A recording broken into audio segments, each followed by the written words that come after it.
Hello friends, कैसे हैं आप सब? आई होप आप सब अच्छे होंगे।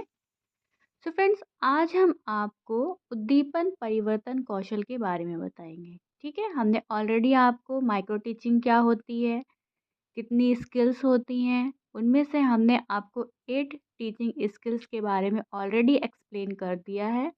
और आज हम आपको उद्दीपन परिवर्तन कौशल यानी कि स्टिमुलस वेरिएशन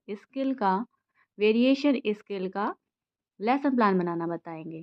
ठीक है, तो सबसे पहले हम ये जानेंगे कि उद्दीपन परिवर्तन कौशल जो ये टीचिंग स्किल है, इसका मतलब क्या मीनिंग है। ठीक है, तो सबसे पहले हम इसका मीनिंग जानेंगे। ये जो उद्दीपन परिवर्तन कौशल है, ठीक है, इसका मतलब क्या है कि यह एक ऐसी शिक्षण तकनीकी है या फिर एक ऐसी टीचिंग टेक्नोलॉजी है, ठीक है, जिसके द्वारा एक अध्यापक जो है वो विद्यार्थियों का ध्यान जो है कक्षा की गतिविधियों में यानी कि क्लास की जो भी एक्टिविटीज़ होती हैं, ठीक है, उनकी ओर अट्रैक्ट करता है या आकर्षित करता है या फिर ये कह सकते हैं कि केंद्रित करता है। ठीक है, तो इसे कहते हैं उद्दीपन परिवर्तन कौशल। यानी कि जब टीचर क्लास में पढ़ा रहा होता है तो वो इस चीज़ का ध्यान रखता है कि बच्चे का जो माइंड है वो डाइवर्ट नहीं होना चाहिए, यानी कि वो बोर फील नहीं करना चाहिए, ताकि वो क्लास में ध्यान दे। ठीक है, उसका ध्यान जो है प्रॉपर जो है क्लास में जो भी टीचर उसे पढ़ा रहा है उस पर होना चाहिए। और जो टीचर होता है वो अगर कोई भी चीज़ मतलब कोई भी टॉपिक बच्चे को समझाने के लिए, ठीक है, किन्हीं भी चीज़ों का यूज़ कर रहा है, किसी भी प्रकार की कोई भी चीज़ हो सकती है, कोई मॉडल हो सकता है या फिर कोई भी चीज़ अगर वो दिखा करके बच्चों को अपनी तरफ अट्रैक्ट करना चाहता है, ठीक है, तो इन सब चीज़ों का जब वो टीचर क्लास में टीचिंग करते समय यूज़ करता है, उनके द्वारा बच्चों का ध्यान जो है अपनी तरफ वो केंद्रित कर सके। ठीक है, अब बात करते हैं घटक यानी कि कंपोनेंट की। जब भी हम अपना स्किल का नाम लिखेंगे उसके बाद हमें उद्देश्य ज़रूर लिखना है कि जो भी टॉपिक हम क्लास में बच्चे को पढ़ाने के लिए जा रहे हैं उसका क्या उद्देश्य है। तो यहाँ पर हमने उद्देश्य लिखा है कि छात्र आदि मानव के विषय में सामान्य जानकारी रखते हैं। ठीक है, तो हमें ये चीज़ यहाँ पर लिखना है। उसके बाद फिर हम अपने जो भी घटक हैं वो घटक लिखेंगे। ये कंपोनेंट्स आपको कॉलेज से प्रोवाइड कराए जाएंगे। ठीक है, तो इन कंपोनेंट्स को हमने लिखा। जैसे पहला कंपोनेंट है शारीरिक संचालन करना, हाव भाव दिखाना, वाक संरूप परिवर्तन करना, अतः क्रिया शैली परिवर्तन करना, मौखिक दृश्य बदलाव करना, विद्यार्थियों का सहयोग करना और केंद्र शक्ति का प्रयोग करना। यानी कि इन कंपोनेंट्स का यूज़ करते हुए हमें अपनी टीचिंग क्लास में कंप्लीट करनी है। आपको पता है कि जो माइक्रो टीचिंग होती है वो 5 से 10 मिनट की होती है, इससे ज़्यादा की नहीं होती है।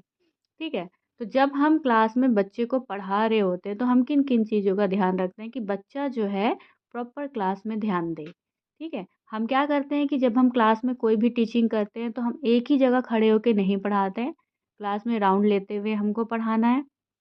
कोई भी अगर हम टॉपिक पढ़ा रहे हैं तो हमें अपने हाव भाव का ध्यान रखना है। यानी कि हम जिस तरीके से भी बोल रहे हैं, ठीक है, उसमें एक हमारी आवाज़ में उतार चढ़ाव होना चाहिए। ठीक है, बच्चों से बराबर क्वेश्चन हमें करते रहना है ताकि एक कनेक्टिविटी टीचर और बच्चे के बीच में बनी रहे। बच्चों से भी हमें बीच बीच में बुलवाते रहना है। ठीक है, और विद्यार्थियों का जो भी एक सहयोग है, यानी कि अगर हम कुछ भी पढ़ा रहे हैं, यानी हम कुछ भी पढ़ा रहे हैं तो अगर हमें ज़रूरत पड़ रही है कि बच्चे को ब्लैक बोर्ड पे बुला करके हमें कुछ लिखवाना है तो हम उसका भी यूज़ कर सकते हैं। ठीक है, तो इस तरीके से इन सारे कंपोनेंट्स का यूज़ करते हुए हमें क्लास में अपनी टीचिंग को कंप्लीट करना है। अब बात करते हैं कि हमें लेसन प्लान कैसे बनाना है। तो सबसे पहले इसका जो प्रस्तुतिकरण बनेगा वो इस तरीके से हमें कॉलम को डिवाइड करना है। यहाँ पे क्रम संख्या, छात्र अध्यापिका क्रिया, छात्र क्रिया और घटक। ठीक है, तो हमें क्लास में क्योंकि टीचिंग जो होती है माइक्रो टीचिंग, क्योंकि जो माइक्रो टीचिंग होती है वो 5 से 10 मिनट की होती है, इसलिए हमें जो है 5 से 6 क्वेश्चन, इससे ज़्यादा नहीं पूछना है। ठीक है, या कोई टॉपिक भी आप ले सकते हैं।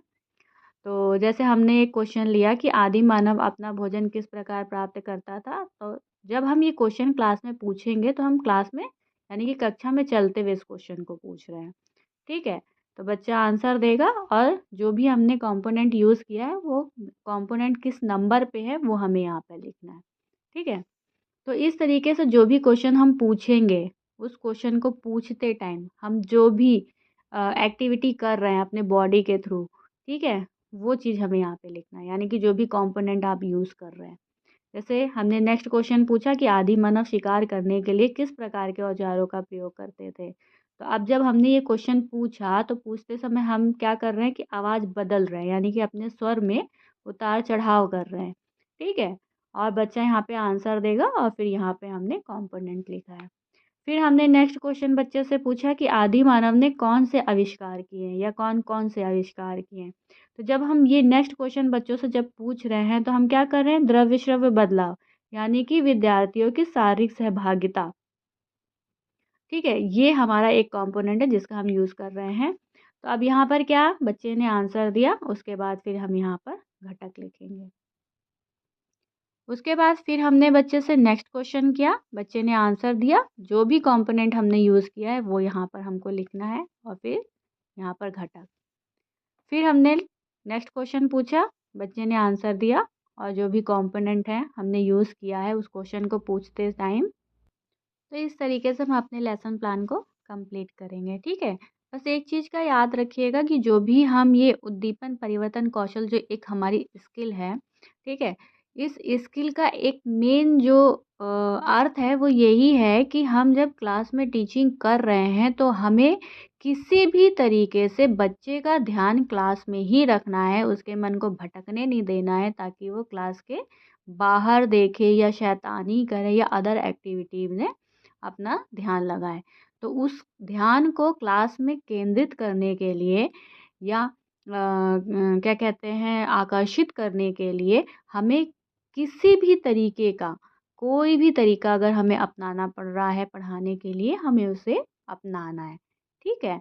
कोई भी टीचिंग जब हम करते हैं तो हम एक जगह प्रॉपर खड़े होके नहीं करते हैं, हम राउंड ले के करते हैं।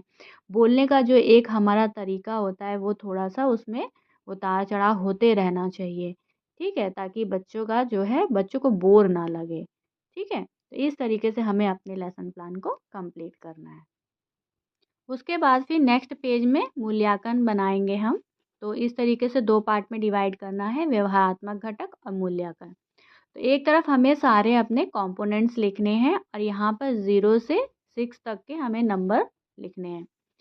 तो जो कंपोनेंट हम यहाँ पर लिखेंगे उसमें थोड़ा-सा लैंग्वेज चेंज हो जाएगा, यानी कि हमें टीचर की लैंग्वेज में लिखना है। यानी कि जब हम टीचिंग कर रहे होते हैं तो टीचर हमें ऑब्ज़र्व करता है, तो वो हमें देख कर के मतलब बोलता है कि आपने इस कंपोनेंट को यूज़ किया है, तो हमें उस चीज़ को यहाँ पर लिखना है। ठीक है? जैसे शारीरिक संचालन का प्रयोग किया गया, छात्र-अध्यापिका द्वारा हाव-भाव का प्रयोग किया गया, वाक् संरूप परिवर्तन का प्रयोग किया गया। तो इस तरीके से हमें यहाँ पर लिखना है और फिर जो यहाँ पर हम नंबर लिखेंगे टीचर उसी के अकॉर्डिंग जो है हमें यहाँ पर नंबर पे सर्कल करेंगे, यानी कि हमने उस कंपोनेंट का यूज़ किया है कि नहीं किया या कितना किया है। ठीक है? अगर वो 3 से नीचे सर्कल कर रहे हैं तो आई थिंक मेरे ख़्याल से वो अच्छा नहीं होता है और जो 3 से अबव वो मार्किंग करते हैं, वो अच्छा होता है। ठीक है? यानी कि आपकी टीचिंग अच्छी है। तो इस तरीके से आपको यहाँ पर अपना मूल्यांकन बनाना है। आई होप आपको समझ में आ गया होगा कि उद्दीपन परिवर्तन कौशल का मतलब क्या होता है, ये कैसी स्किल है, ठीक है? और किस प्रकार से इसका हमें लेसन प्लान बनाना है। So friends, if you have any queries, please comment. Definitely I will help you. So thank you for watching my videos. Bye bye.